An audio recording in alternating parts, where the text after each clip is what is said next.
Over the millennia, the Isle of Man has faced all kinds of challenges. Being taken over by Vikings, being taken over by the English, being taken over by the Scottish, being taken over by the English again, then the Scots again, then finally being taken over by Dandara. There was national heartbreak when Sam Barks failed to win I'd Do Anything on the BBC, missing out on a chance to become Nancy in the West End. In recent years, there have been even more pressing things to worry about. The hours of discussion on how to spend millions of pounds of taxpayers' money on Douglas Prom without actually making any improvements at all. The debate over legalising cannabis and the struggle to find a reliable airline for the island, both of which have the ultimate aim of getting locals high on a regular basis, although neither will ever happen. Nothing, however, could prepare the island for the invisible enemy it's faced this year. How do we deal with a man who wants to live like a squirrel? Oh, and obviously, there was a small matter of that virus thing as well. So join us as we take a look back at how one small island, its citizens, its rulers, and its media have dealt with a year to end all years, hopefully. Welcome to IM1.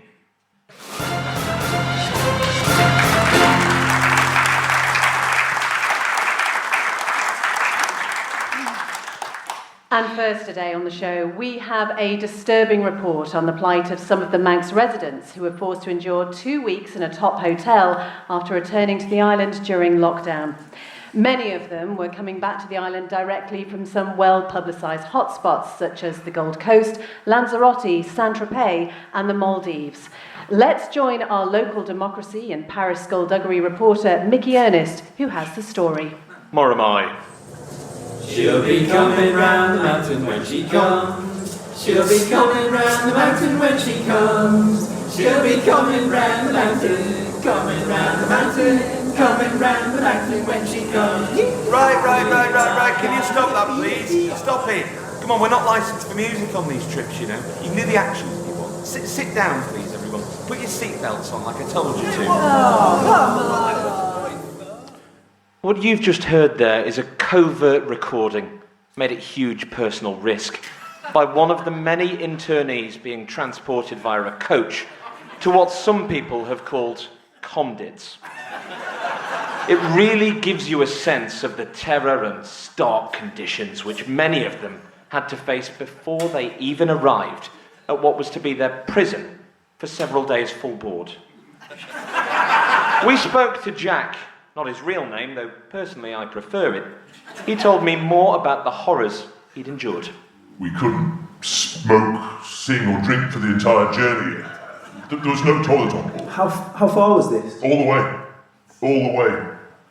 From the boat, right through the entire journey. To Santon? That's right. There's no air conditioning, seats were... Well, how shall I put it? Uncomfy? Well, not so much that as...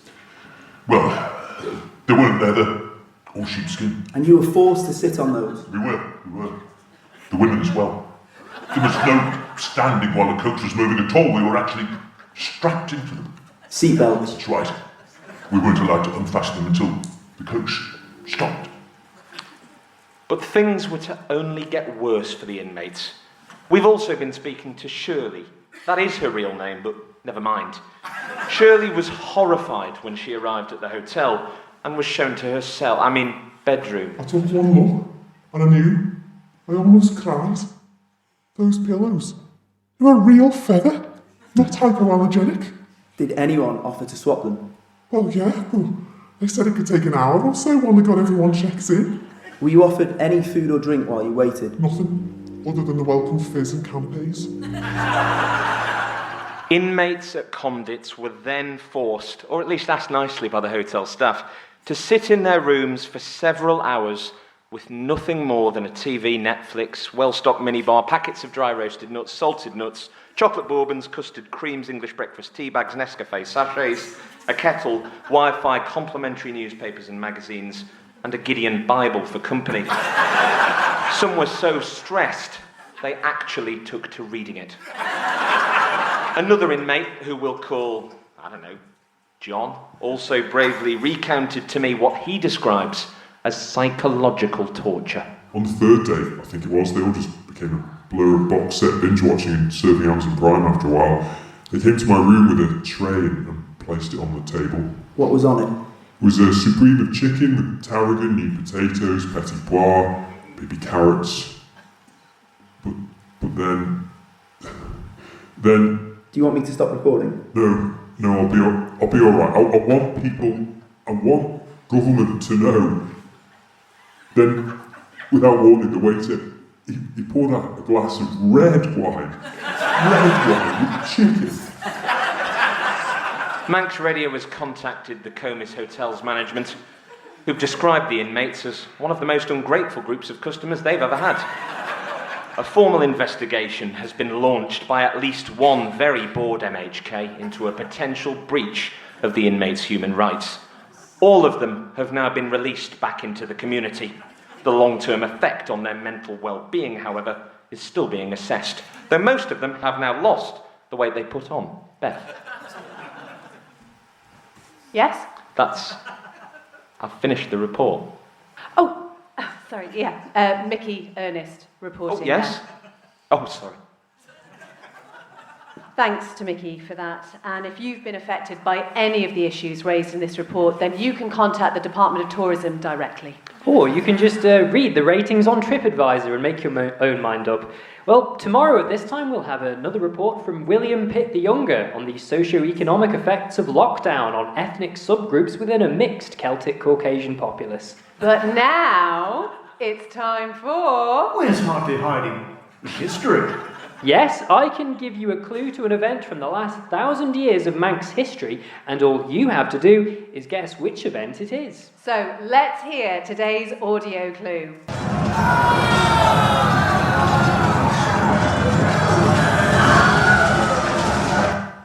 There it is, and I think it might go today. I think some of you might have got that. If it doesn't, I'm going to tell you anyway. Well, you've been sending your guesses in. I can tell you it's not Nods for Rods in Strand Street.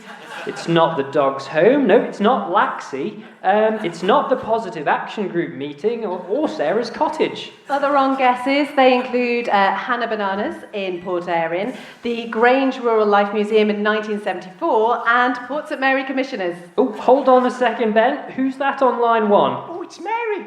Is it nightlife in Ramsey? Oh, it's not, I'm afraid, Mary. Well, is it the Manx News and Politics Christmas party? Oh, I'm sorry, Mary, you only get one guess. Is it the... I said you only get one guess, Mary. Right.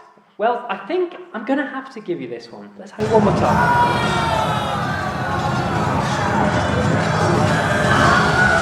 I was actually hiding in the Battle of Ronaldsway in 1275. Let's have some Boney M.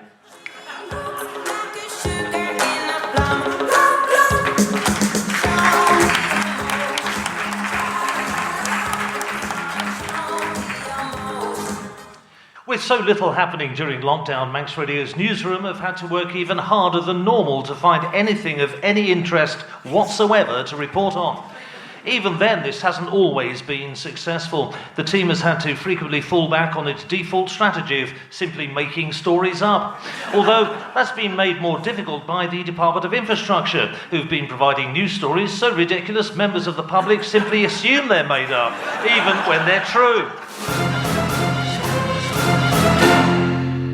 Manx Radio News in lockdown on yet another day.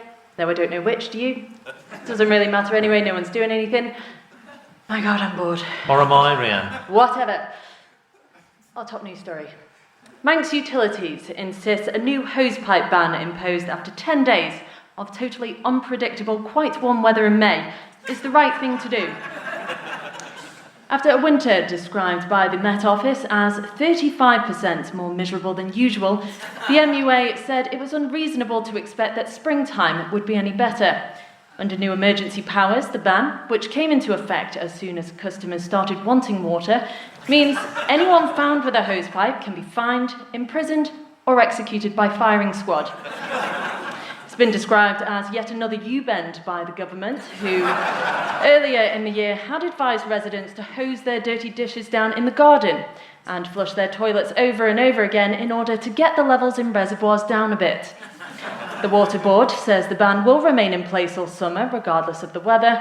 However, it will be removed in plenty of time for this year's Laxey floods.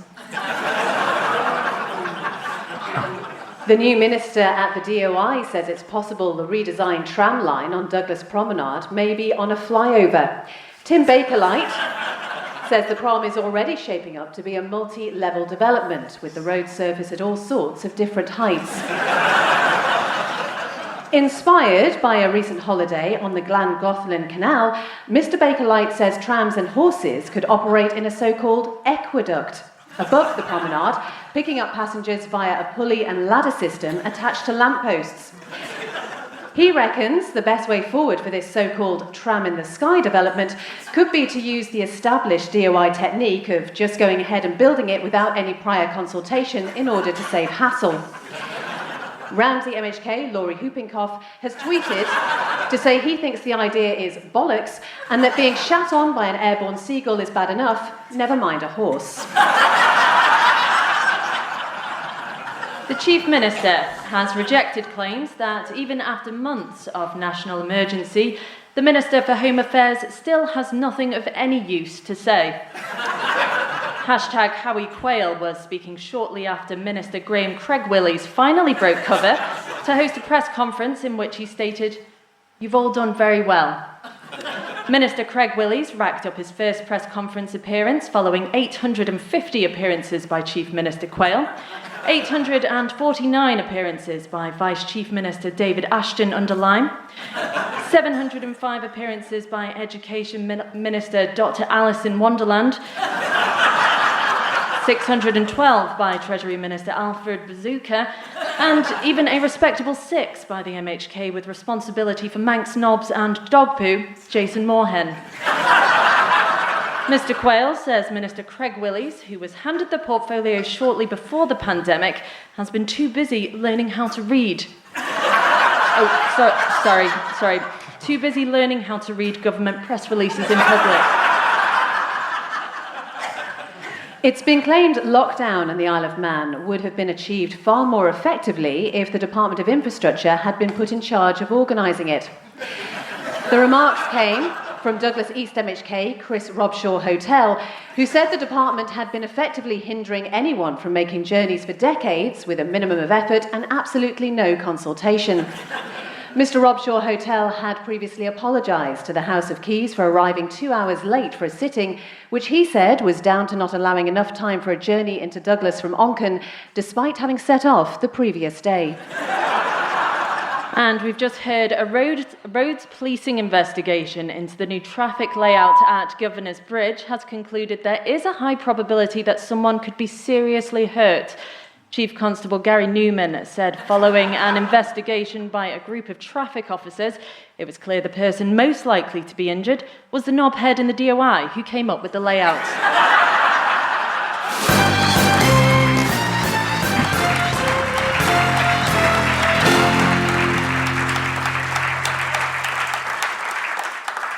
Now, at this point, you may well be wondering, how does Manx Radio continue to produce such high-quality, informative and engaging content all year round, whilst all the while having enough taxpayers' dosh left over for its fortnightly champagne parties? Well, the answer is simple. As well as taking money from the public purse, Manx Radio also sells advertising space to corporations. You may have noticed the odd advert or subtle jingle cropping up on the station from time to time. This is a funding model which ensures the best of both worlds, accurate and impartial public service broadcasting for the masses with a good old dose of influence from the beloved private sector.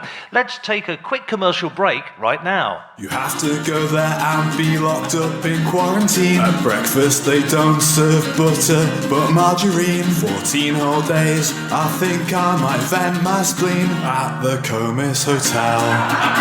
I get all my food from a vending machine. If I try to leave, I'll get put in a guillotine. 14 more days and then hopefully I can leave the Comis Hotel. There's never been a better time to travel with the Isle of Man steam packet. Why, you ask? Well, it's simple. There's no one on it.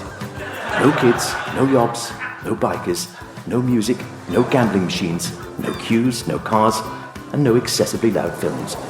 And chances are, you aren't the only one being sick on board. The Isle of Man steam packet. Better when no one is on it. Oh, and remember, you're still paying for it, one way or another.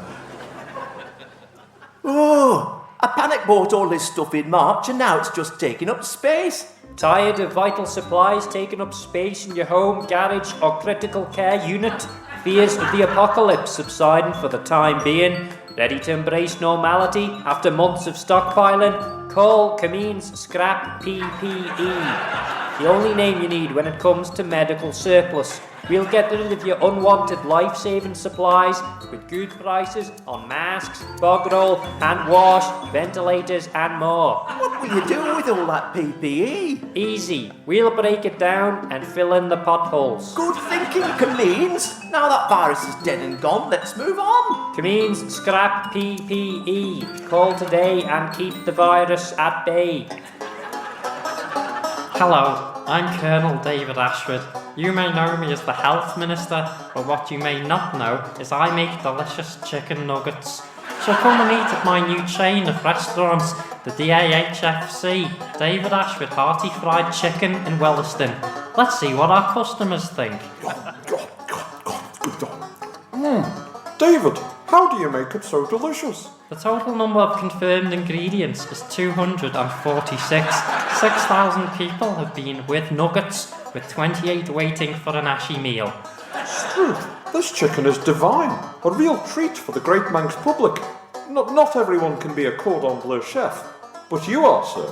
Even our biggest detractors can't say no to the DAHFC. I came here to complain about gross misuse of planning under emergency powers, but left with a scrumptious high-carb meal for all the family. But what about the condiments? Has anyone thought about the condiments? Never mind that. So get yourself down to DAHFC. Once you've had it, you know you've got it.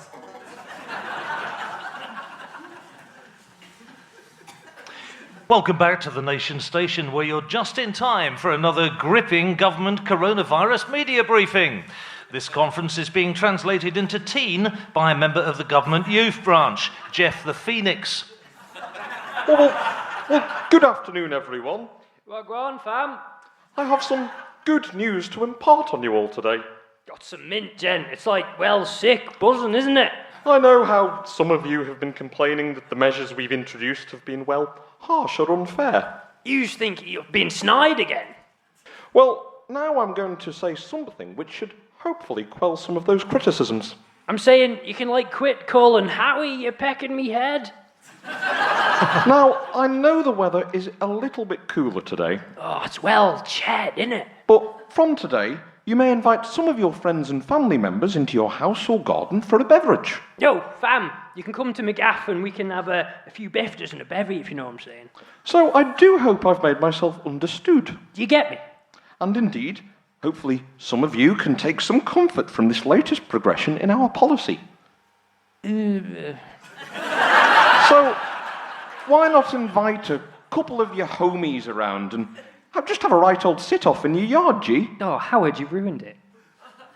Well, thank you for your helpful assistance there, young man, Right Honourable Mr. Mongoose the Spook. I'll now take questions, and our first one is from... Oh, it's Paul Melton from MTV. Faster my, Paul. Yeah, hi, Chief Minister. I was just wondering, test result, what about, the Council of Ministers? Will you give us an update on that, really? I'm ever so sorry, Paul. I didn't quite get that. Maybe it's your connection. Could you try again, please? Yeah, okay, yeah. I was just wondering, we've been hearing about the test results and the Council of Ministers. Will you give us an update, really? Paul, I am struggling to get any sense out of you here. Can you speak more clearly for me? This is typical gasbag government, Chief Minister. What about the test results? I mean, who put the ram in the ram like a ding-dong? Surely you agree it's time to resign. Look, Paul, if you can't start speaking sense, we're going to have to move on, okay? Ulaanbaatar, North Korea, Ireland, so strong and so fair. Okay, thank you, Paul. This is what we get, folks, for letting any old half-job media organisation into these briefings. I told them it was a bad idea. Anyway, moving on, and we now have Danny Ginormous Tits from FHM magazine. Your question, please, Danny. Pastor Mai, Chief Minister, will you accept that the longer you keep the island's economy in this self-imposed stagnation, the more you risk depleting the hard-earned reserves, undercutting the surplus, and thereby undoing the good work of several successive administrations? Bit of a frivolous question, I think, isn't it? Very disappointing that you've chosen to ask, actually. Next question, we'll move on. It's from Roger T. Dodger from the Beano comic. Roger. Yes, thank you, Mr. Quayle. There have been calls to temper the island's bloated civil service for many years, and with the overall impact on forecast GDP in mind, would you not agree? It is now yes. And I suppose you think that's funny, do you? We'll have no more wisecracking, silly questions today, please. No more jokes. Let's take our last question now. Oh, good. A proper broadcaster. Tim Glover from Manx Radio. Tim. Pastor Mai, Chief Minister. Pastor Mai, Tim. How are you? I'm very well, thanks, Tim. And your second question, please.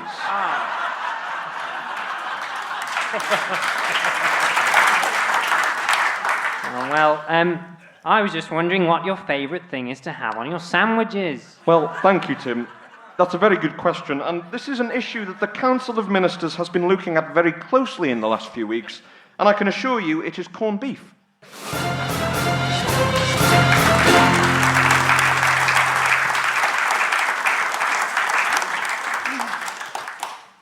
Manx Radio News in lockdown. The time is somewhere between midday and mid-afternoon snack time.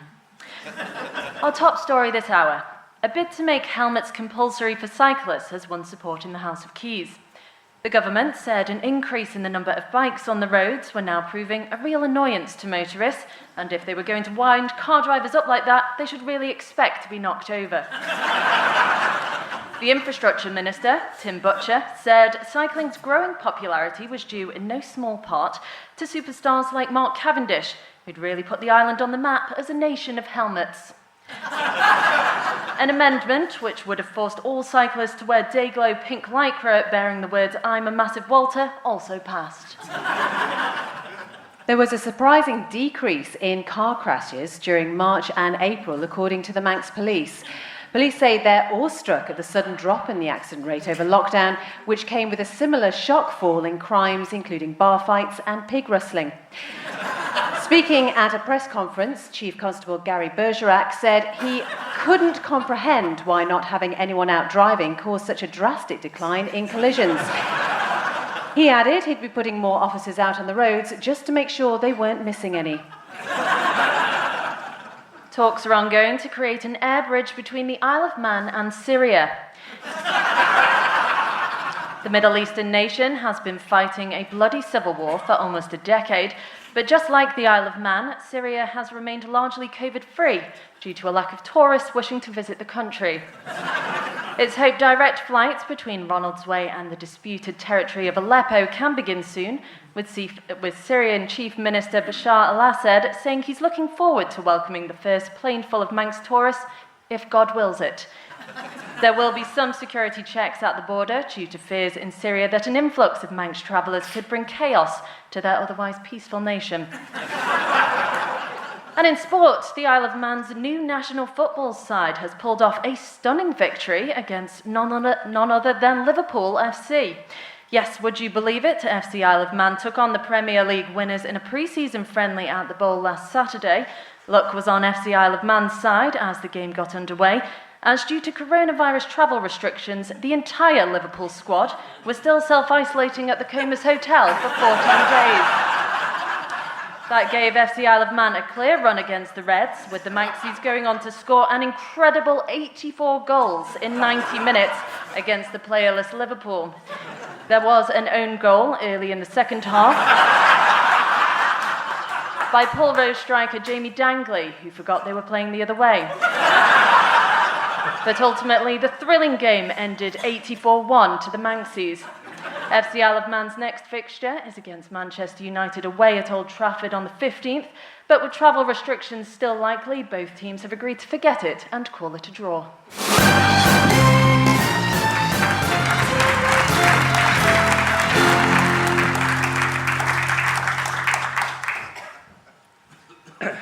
Hello, everyone. I'm very sorry to interrupt the show.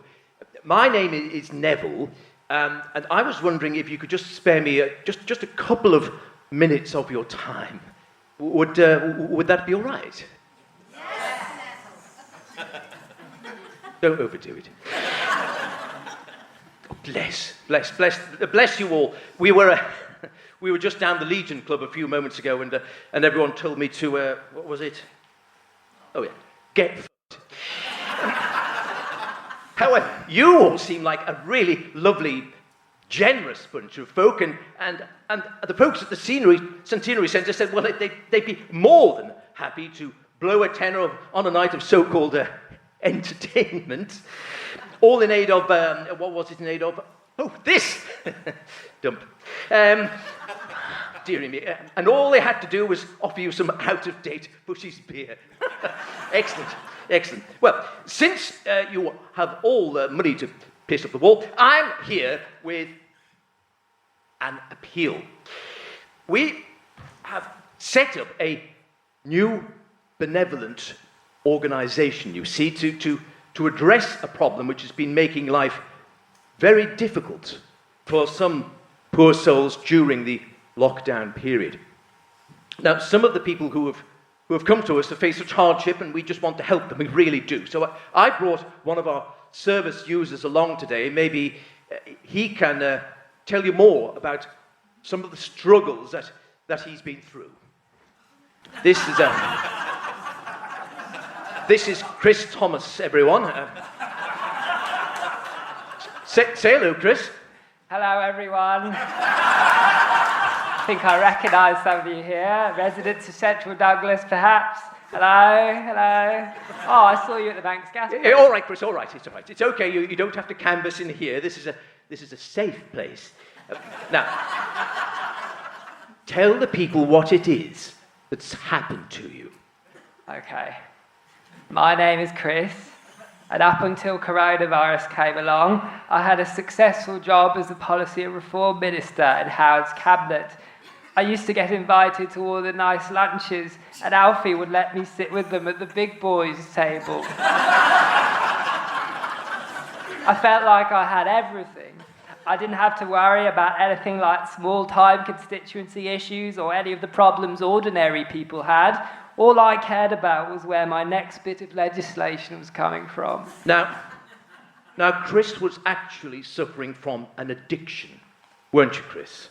That's right. Yeah. He was hooked on a really, really poisonous, tedious things like reforming the planning and building control system, renegotiating profit shares agreements with energy companies, even hobnobbing with the elderly over their BBC licence fees. There was a dark chapter in my life, but I just kept chasing that high. Nothing compared to when I was alone with my copies of Hansard or attending high-level officer briefings. It was just so wonderful. Oh, yes, but like lots of people who have Chris's lifestyle, it eventually caught up with him. I felt invincible. Like nothing could touch me. But then...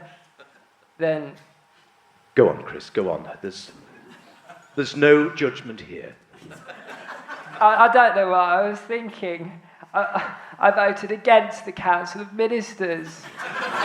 I'm so ashamed. I feel like I've let everybody down. Sorry. There, Chris. There. Collective responsibility is a terrible thing. I just couldn't support a shift of policy from face-to-face planning appeal inquiries to decisions based on written submissions on a temporary basis. You know what I mean? That's clear. Do you hear that, everyone? This is still a nightmare Chris is living with every day.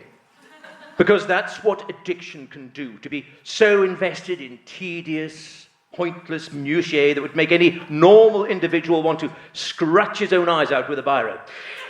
Another minister might have just shut up, sat back and kept quiet for the pay packet, wouldn't they, Chris? But you couldn't. No, in the blink of an eye, I lost everything. My dependency on my principles cost me my ministerial title, my comb and biscuit tin privileges, my office, my electric car parking space, the lot.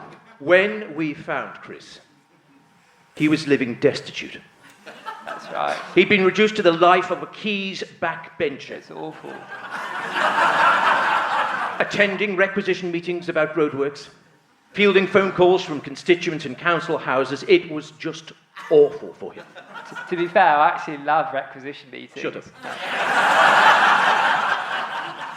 But that's where we stepped in, isn't it? You see, folks, thanks to the Manx Hypocrisy Fund, we help people like Chris realise life isn't over after ministerhood. You see, you can actually live a really rich, full life as an MHK outside the government. And hope is never lost, because remember, like we always say, just wait for another minister to screw up and you'll be back in. Or, failing that, ride it out and wait for the Lechco. So, folks, that's where you come in.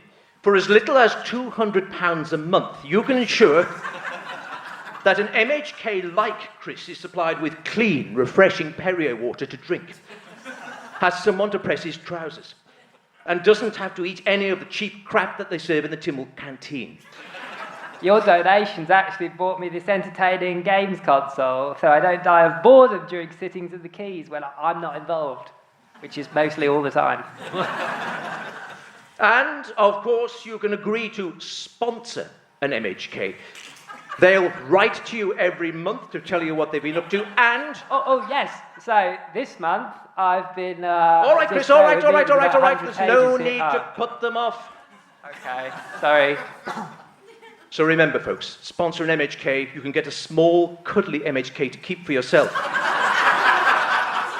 And we'd just like to say thank you, everyone, for your care. Thank you, thank you.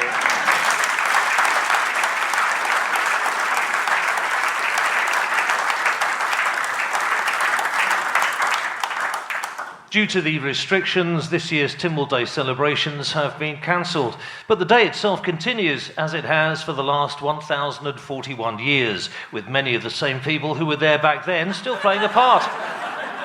But not even a global pandemic could get in the way of the Isle of Man's awkward customs, which dictate that the laws passed in the last legislative year only become statute if they're shouted out in the rain from a small grassy mound to a largely bored or even non-existent audience.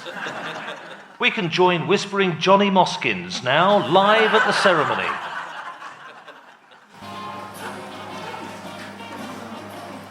Yes, and thank you. As Lady Gaga once said, Russian roulette is not the same without a gun.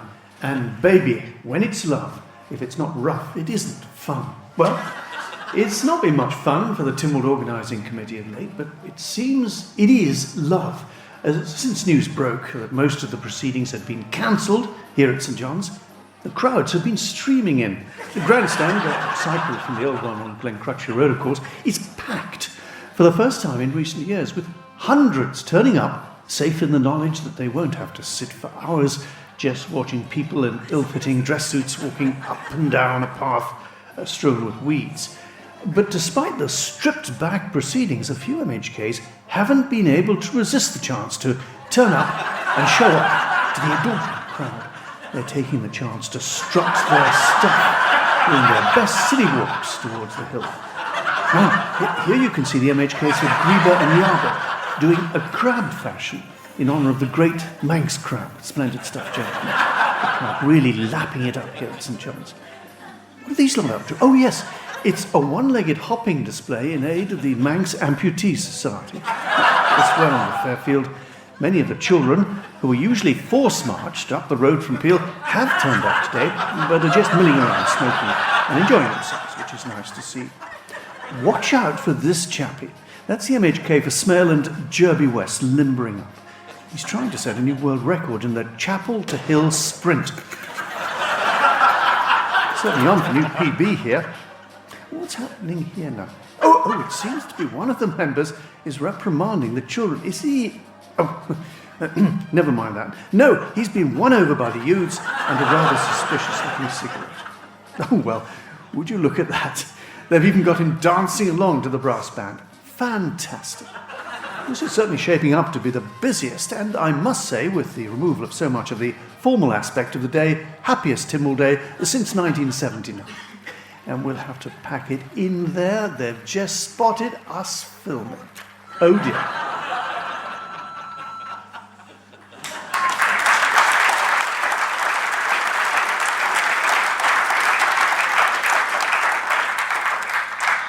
Meanwhile, up in the distant north of the island, there's a very important guest at the Curragh Wildlife Park. The Manx Environment Minister, Baron Geoffrey Boot, has been suffering with some bad press lately. Last summer, he was spotted hosting the Ellen Vannin Pipes and Drums Band for Amelia, just days after implementing an all-island-wide bagpipe ban. He was widely criticised this year for a plan to import grey partridges and squirrels to the island, with the sole intention of making them fight each other.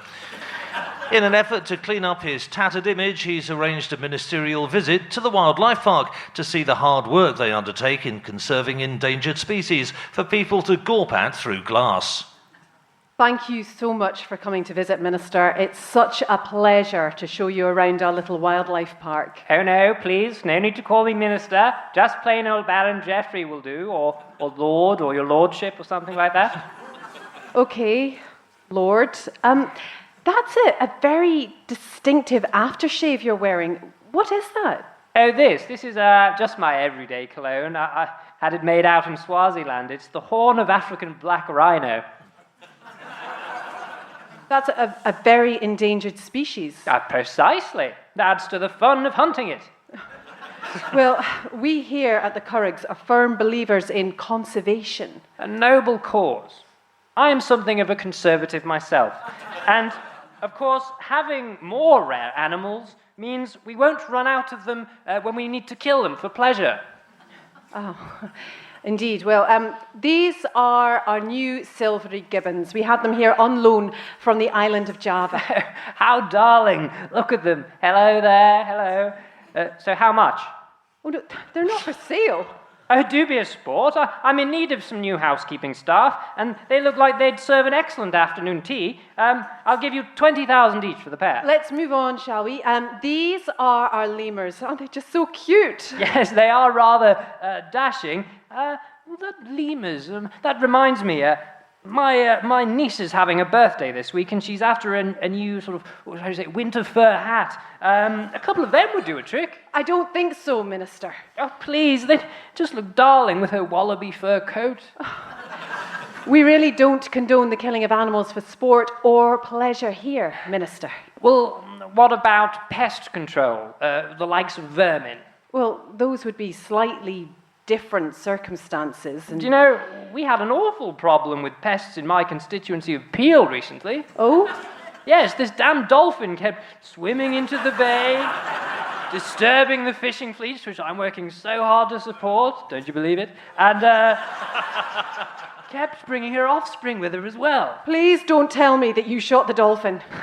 Well, I'm not that good. But no, we simply let the toxic silt get in there and take care of them. That is awful. I mean, what a waste. You wouldn't be saying that if you tried the wife's baby dolphin pate. Lovely, with a glass of ivory juice. Well, Minister, this has been really enlightening for us both, I hope. There's just one more exhibit to show you, and he's very popular here at the park. It's Kush, our resident red panda. I can't see him. Oh, he must be with his babies. He's just become a daddy. He can be quite an elusive character. The latches on his enclosure seem to be open. Oh no, he must have escaped again. Escaped? Oh, the little bastard has a tendency to do this. It seems to happen every time we leave the door open. Don't worry, I'm going to send out an alert and we'll have the rangers go out looking for him. He can't have got far. Don't worry, sweetheart. The Baron will take care of this one. I have a knack for hunting the rare and the elusive. I can smell Kush in the air. Oh no, that might be Dr. Allinson over there. Hang on. Oh, look. There he is. Oh, yes. Kush. Yes, that's Kush, him. come here. Come on, Kush. Come out, Kush, gently, come on, Kush. boy. Yeah, that's Come right, on. that's right. Come on, boy.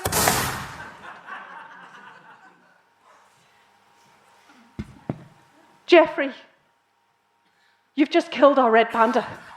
And a bloody good shot it was, too. You'll do me barbecue tomorrow.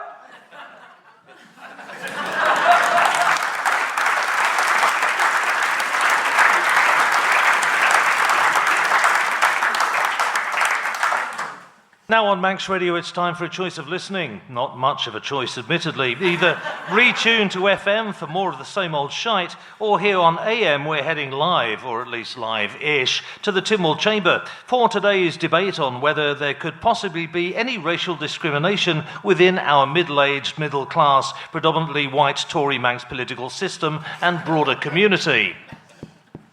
Yes, honourable members, Yes, quieten down, order.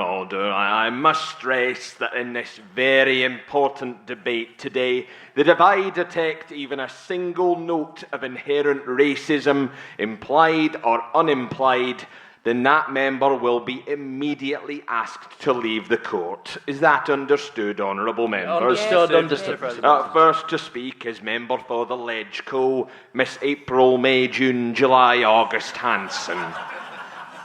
Thank you, Mr. President. Unlike many of you who, of course, have spent your whole lives stuck on the island, I've been around a bit, living in various parts of the world, and I'd really like to contrast my life in White City compared to the years I spent in Blackpool. Yeah, point of order, Yes, objection. yes, I'm sorry, honourable member, we can't allow that language. You'll have to leave the chamber. What? No, I'm talking about England. Leave the chamber, please. The next to speak is the member for Maloo and Castletown, Mr. Jason Moorhen. Thank you, Mr. Speaker. It seems to me this has been an issue of our time, and one which involves whole sectors of the community being unfairly ostracised. Now, speaking as one who, as a young man, was seen as the black sheep of the family. Objection, point of order, Mr. Speaker. Yes. We cannot tolerate that kind of language, member. Please leave the court. Thank you. Close the door on your way. Next to speak is Mr. West Douglas MHK Chris Thomas. Thank you, Mr. President.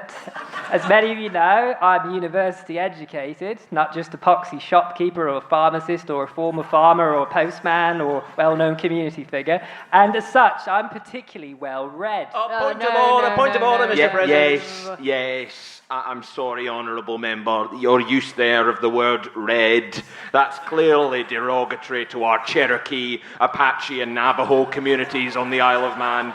I'm afraid you'll have to leave, sir. Goodbye. That's defamation. Oh. That's not funny. Please leave the chamber.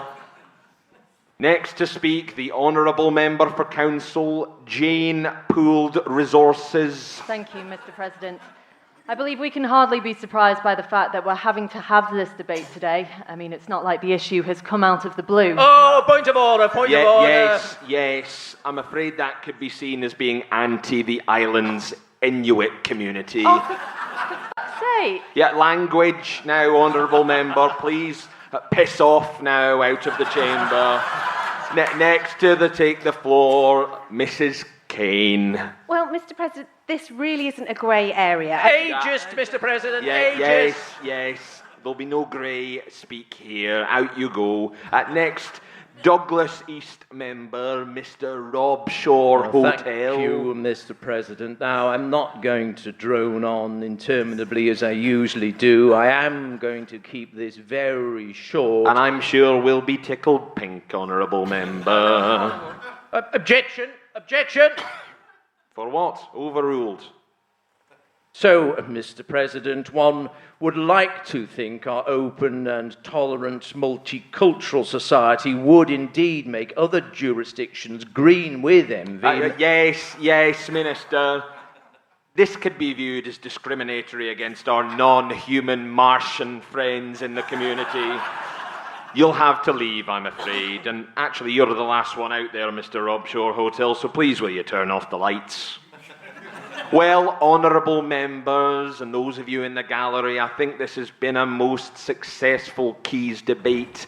In as much as usual, we have achieved nothing, but have at least proved what many of us have known about for years.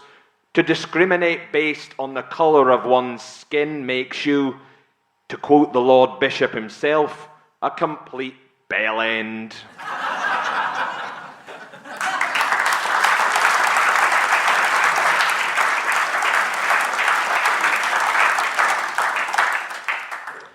So back on the Nation Station, we're just in time for another ad break.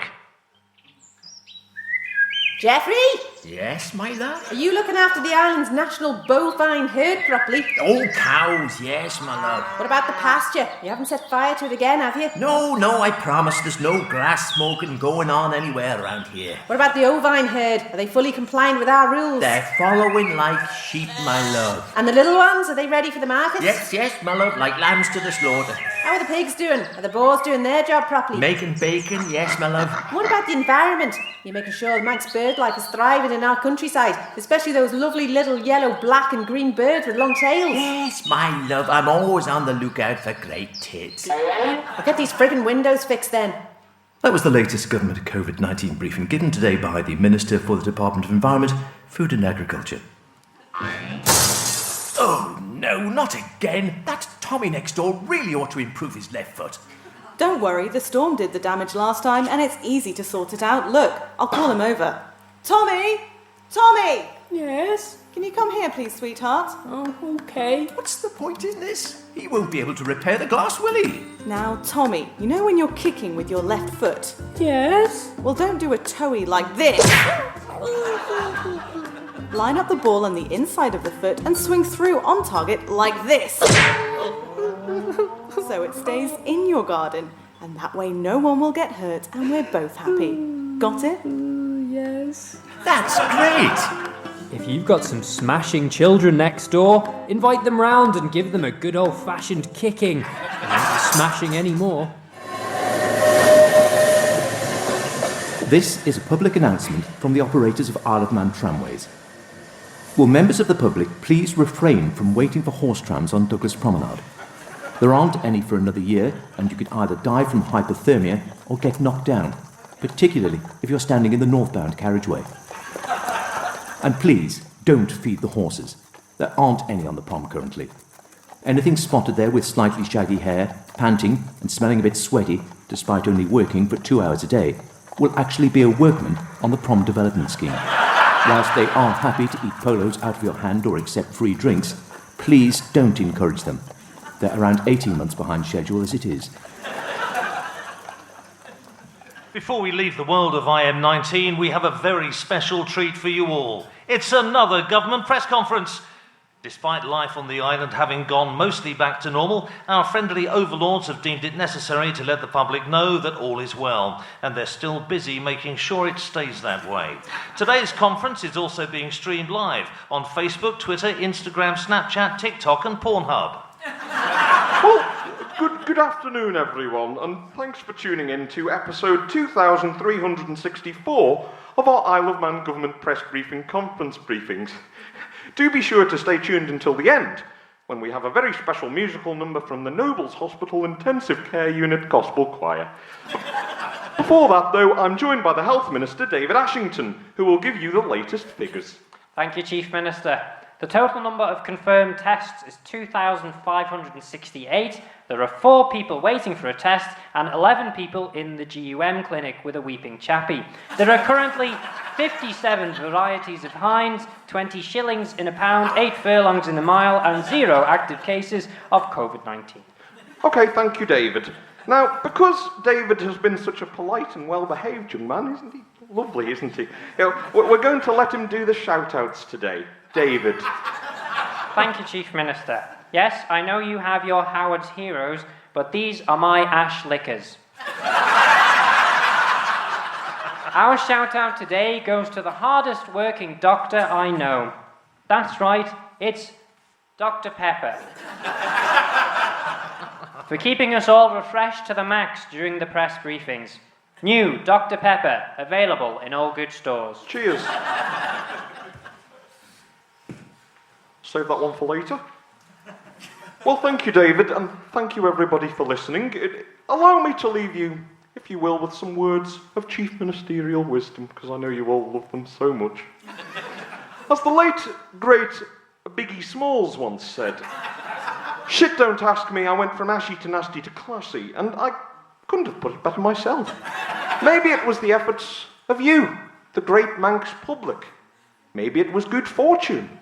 But it seems, for some reason, COVID-19 has chosen to do what so many businesses and families here end up doing, and decided after a few months of living here it would much rather go and settle somewhere else where there's a bit more going on. Now, we on the Isle of Man are COVID-free, and we should be very proud. It's such a pleasure to be able to go to bars, nightclubs, restaurants, all-you-can-eat restaurants, and centenary centres again. And indeed go back to doing normal things like only washing your hands after doing a number 2. And to be honest, folks, what else have we got to worry about? I mean, yes, granted, there's always the threat of a second wave, the rising unemployment rate, a few companies going bust here and there. The catastrophic global recession. Thank you, David. Yes, there's widening wealth inequality and poverty, increased social unrest, the effects of prolonged border closure on our people and industries. People turning to alcohol and drug abuse in isolation, the hyper-aging population, increased pressure on the health and social care system, coupled with years of underfunding. Brexit, your newfound hatred for your spouse and children. Climate change, we're all getting fatter. A generation of kids have been shafted. What else now? What else we got? There's the secret government plan to build super-intelligent, laser-powered robot border guards. Don't be silly, David. There is absolutely no such thing, folks, as super-intelligent, laser-powered robot border guards. Zip it, you bloody idiot. But yes, as I say, aside from those minor things, I don't think there's anything much to worry about, really. Thank you. Take care.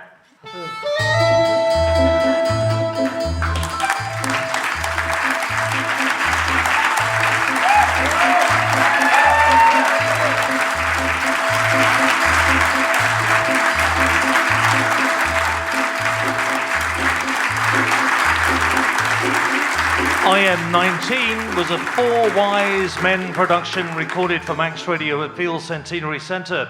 It was written, directed and performed by Edwina Roach, Lee Craig and Gwen Wayne, with additional performances by Wallace Smirch, Tyler H. Bean and Hay Van Rains. Special thanks go to Brian Zarino, Bush's Brewery for the free booze, and the team at Peel Centenary Centre for hosting us this evening. And finally, many thanks to you, our lovely audience, for not coming maybe once, but this could be the second time. Have a safe journey home, and if you're going back to Douglas, good luck. Good night, and thank you.